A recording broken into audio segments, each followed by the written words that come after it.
It's that time of year again when I'm looking at my grow light setup and thinking, I need a lot more room than this. Like, I will eventually be able to turn this one and fit one more tray here, but that's like the max. 9 is the maximum number of trays I can have in here. And the tomatoes have already exploded from half a tray into 3 trays. And these ones back here still need to be potted up. So that's going to be probably at least another tray or maybe even 2. I haven't counted yet. And that's not even considering what the peppers are going to need. It is the beginning of March and I have about 4 weeks until I can plant out my tomatoes. Our last frost date is going to be somewhere around the first week of April. But the good news is I won't need them under grow lights that whole time.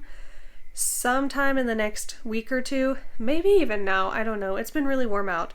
I can start putting the tomatoes outside during the day and bringing them in at night. The only thing is I want to minimize how many days I do that because it's a lot of work to bring all these trays one at a time because they're kind of heavy in and out.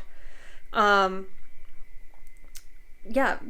I don't want to do that every day for a month, so I'm going to put that off as long as possible, and then once I absolutely do not have any more room on the grow light setup, then tomatoes are going to have to be outside during the day. Everything that isn't a tomato is going to be good for at least a week or 2. These little babies, maybe 2 weeks.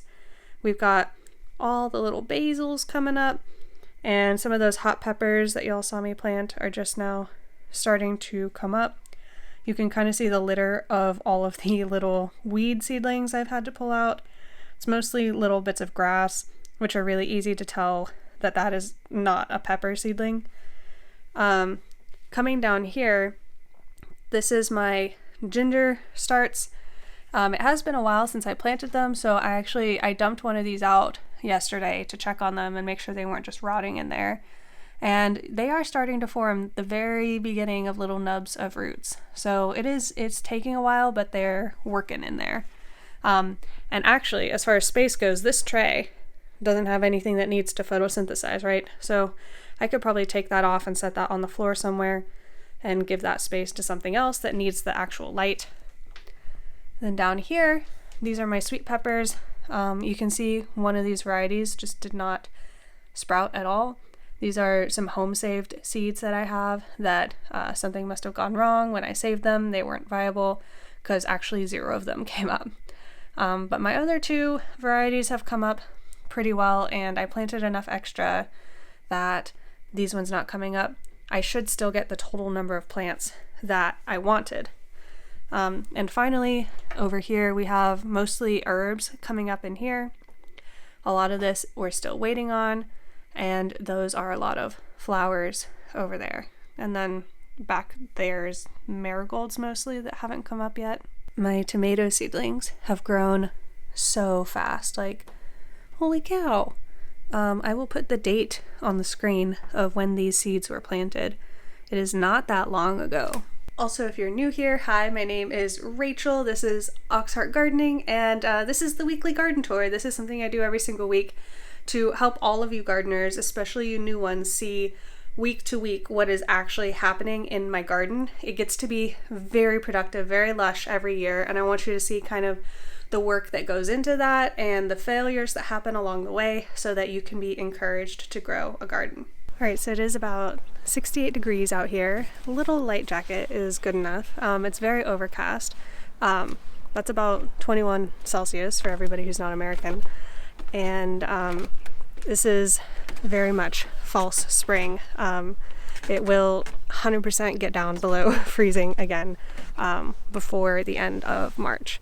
But probably not within the next few days, so I'm going to enjoy this good weather. Looking at the radar, it might actually rain on us. It probably will later this afternoon, so we're going to be quick out here so we don't get caught. With all of the warmth, I'm starting to see a lot more growth in all of these plants, weeds and intentional plants included. Oh, look at that. fava beans are starting to flower. That's a really good sign. That's nice. These ones overwintered and continue to come back every single time that they are frozen back. Some of these onions in here are looking really good. What's interesting is I saved these seeds myself. Like all of these onions that I planted here, I know were saved from my seeds. But this one is red. And these were all saved from a yellow onion. So it's the only red one out of all of the ones. The Brussels sprouts, I think, are kind of nearing the end of their life because it is warming up and it's not going to be as cold at night anymore either. Within the next month or so, these will probably end up coming out.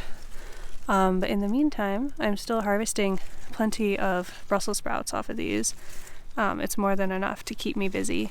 It's really only one of these plants that has aphids. These are cabbage aphids. And you can see it's quite bad. Reading up on aphids, they seem to be attracted to plants that are getting too much nitrogen. A lot of times the plant will send out a little signal when it's growing too fast for aphids to come and help it slow down growing. I'm not sure why this particular plant and none of the others would be so affected, but it's obviously just not a very happy plant. The better your soil is, the more nutrition your plants get, the healthier they are, the more resistant they will be to pests that come along. There's been some people giving presentations talking about how plants that are perfectly healthy don't actually get affected by pests. And I'm still not entirely sure where I land on all of that, but it makes a lot of sense to me that a healthier plant would be less susceptible to disease and pests. We can also check in real quick on some of the new lettuces that got planted. You can see them standing out in bright green and also these purple colored ones. We have Sweet Valentine, Cosmo, Jericho, and Merlot lettuces, and they are settling in pretty well. They're still not big enough to harvest off of, but they will start getting big really fast very soon, especially with this warm weather and the days getting longer. A lot of the stuff that I planted over here in this area actually did not survive. You can see there's a couple little survivors here, but when I put them in, it got pretty cold pretty suddenly, and these little guys were just not established enough, not prepared. So we've got a few, but nowhere near how many I wanted. But also over here we've got potatoes coming up anyway. I'm gonna have a lot of surprise potatoes around. I've completely forgotten where they all are, but these are some of my purple potatoes coming up. I think it's always a good idea to kind of keep track of the seasonal insects in your garden, and last week or so the population of these guys has exploded. Along this last row here I've got a couple of Brussels sprout plants that never really got any bigger than that. More fava beans, which are like the other ones we saw, also starting to put on flowers. So we're looking at a fava bean harvest within the next 4 weeks or so, I'd say. And all the garlic in this area too is just absolutely loving life, doing so well. You'll notice I do have quite a few weeds around, and I am hesitant to rip them out because a lot of them are edible, like this henbit and the purple dead nettle over there. There's a lot of chickweed around and dandelions, all super edible, so I don't necessarily want to tear them out, and especially these ones that are going to be in the path, might as well leave them here. They're not actually in the way of anything. At the front of this same row, this is the Romanesco that I harvested last week. You can see a couple of the side shoots that got left have grown up, and these are again, ready to harvest. You can actually see it's a little late because those are little flowers trying to open on that. And I also missed the harvest window for this one. I could still harvest it. Like, it's still perfectly edible at this stage. It's just not peak harvest. It's not as nice and tight like you would want a broccoli head to be, but I could still harvest this. I might harvest this today, actually. Something that I keep forgetting to mention to you guys that I did is on this outside edge of the garden that always gets covered in grass. Like, I have cardboarded and straw mulched over this area in an attempt to keep the grass back, but I don't want to have to do that all the time. So I've been looking at living mulches, and these strawberries have done a really good job in the berry patch. So I actually planted, I think, like 8 of these. These are cuttings from my other strawberries. Those are the ones that have been overwintering that you see every week in those little solo cups. And I just kind of alternated them through here all the way until here, and I didn't have any more. But we'll see how they grow up in this area, if they actually beat back the Bermuda grass. It's a tough task, but hopefully I will have some edible living ground cover here, kind of doing the job of mulching for me year over year. Over here in the raised beds area, I don't remember if I had this set up last week or not. I have 2 more raised beds coming in addition to this one.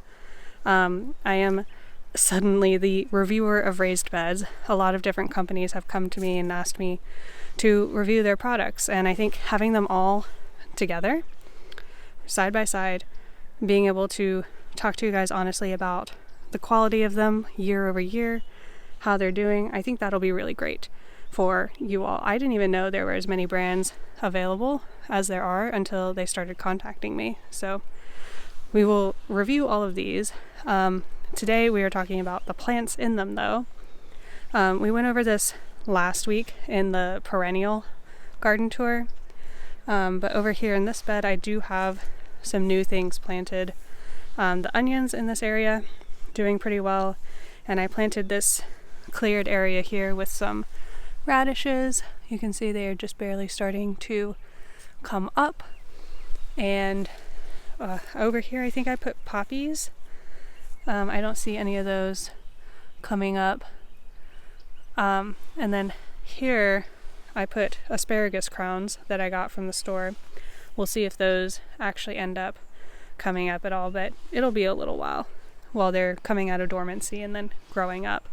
The top of this raised bed where the carrots are, it technically has a lot of space to be putting stuff like radishes and other roots. The reason I haven't yet is because you can see how much the soil level has dropped. That's a lot of the stuff that I put underneath when I filled this raised bed decomposing. It's a lot of soil settling. And so I've got to fill this up. I think these plants will be able to take being covered up a bit. I'm hoping that they'll grow up to give me seeds. So before I plant anything else in here, I'm going to put a whole nother layer of compost. I do have way less compost than I would like to have.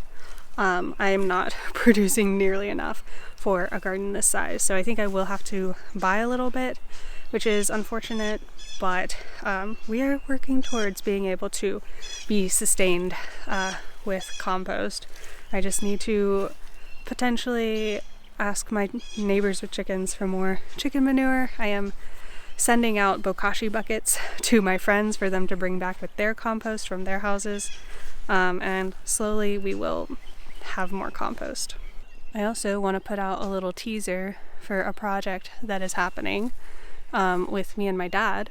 So right here we are going to build out of the same materials that this workbench is built out of. We're going to build a pergola to go here, and I'm going to try and plant grapes and hardy kiwi vine on it.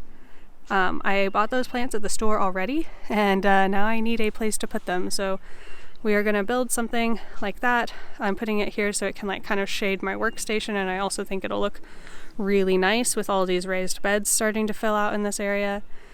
We're still a few weeks away from having any like notable progress on that, but I thought you guys might like to know that that's coming.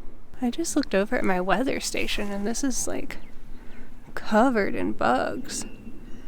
I do not know why they would be so attracted to this plastic. Like, it's not like it gets anything on it that's edible. Super weird.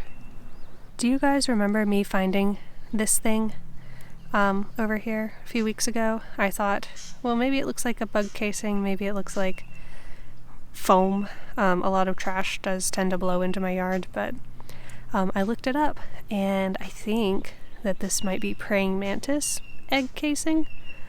It's still really hard to tell, but maybe. So I've just kind of tucked it in here safely, and we'll see if we get some cool praying mantises in the spring. So every week I've been doing a rotating segment of things that we want to update on, but don't necessarily need to be updated every single week. And this week it is the mushroom logs. All of these right in here, these ones in the swale and these standing up over here. So these ones actually have lion's mane on them. They're a couple years old at this point, and I have gotten harvests off of them. Not a ton, and you can see they're also colonized with something else. I think it's a Trametes variety of some kind. But this is not the time of year that I would expect to see lion's mane on these. And they should, theoretically, keep producing lion's mane if they're properly colonized for at least a couple more years. We'll see. Lion's mane is not a particularly competitive fungi. It's not going to easily outcompete other things, so it may or may not do well in this situation. Now, all of these, there are 5 here, 2 big ones, 2 small stumps, and 1 little branch. These are all shiitake. These are actually different kinds of shiitake though. This is wild strain of shiitake, a wide range strain of shiitake, and all of these are warm shiitake. And looking at the temperatures for fruiting, these 2 actually probably should have fruited by now. So I'm a little concerned about that. These logs that I got were from an arborist friend of mine who gave them to me the day that he cut them, but I'm wondering if the tree was already dying and that's why it was being cut, and was a little infected with this Trametes. This actually, when it's fresh, it's got a nice purple hue to it. It's so pretty. But the shiitake is definitely competing with something else in this log, so I don't know how that's going to affect whether or not I actually get a flush of fruit from these.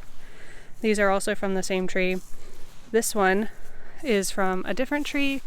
I put this together in a mushroom club workshop, and it doesn't have anything else growing on it.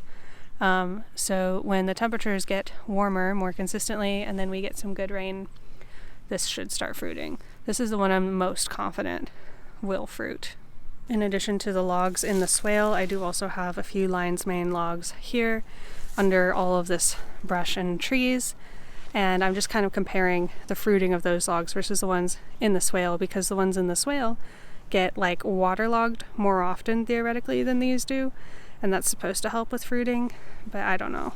I'm very much a novice when it comes to growing mushrooms, and everything that I grow, I want to have it be like kind of hands-off. I don't want to have to do stuff in grow tents inside. I don't want to have to be super sterile with everything because I just don't have the effort for that. I want to be able to put it outside and get mushrooms from it.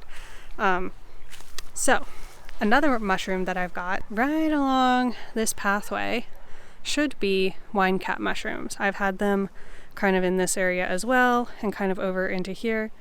And once they're established, they should keep coming back. I do mulch these pathways with wood chips. They do tend to be mostly softwood like pine because they're free wood chips that I get, but I do also get this sawdust from a friend of mine who works a lathe, and they are always lathing hardwood. So I try to supplement some hardwood for the mushrooms in there as best I can. And hopefully, again, when it warms up, we'll start seeing wine cap mushrooms in here. They say it's like one of the easiest mushrooms to grow in your garden, It's very good for this sort of thing, like pathways in between plants. It will also eat straw, so if you want to mulch with straw instead of wood chips, that should theoretically also work, but they will need a pretty good layer of straw. What I found was working best for me was I did another layer of straw on top of my wood chips during the time when fruiting was about to happen, and that kept the moisture in and gave me some really nice mushrooms that got big and didn't dry out. Alright guys, that is all I have for you today. Thank you guys so much for watching, and if you want to catch up on garden tours, you've missed some of them, the playlist is always going to be up here at the end of the video. So, happy gardening!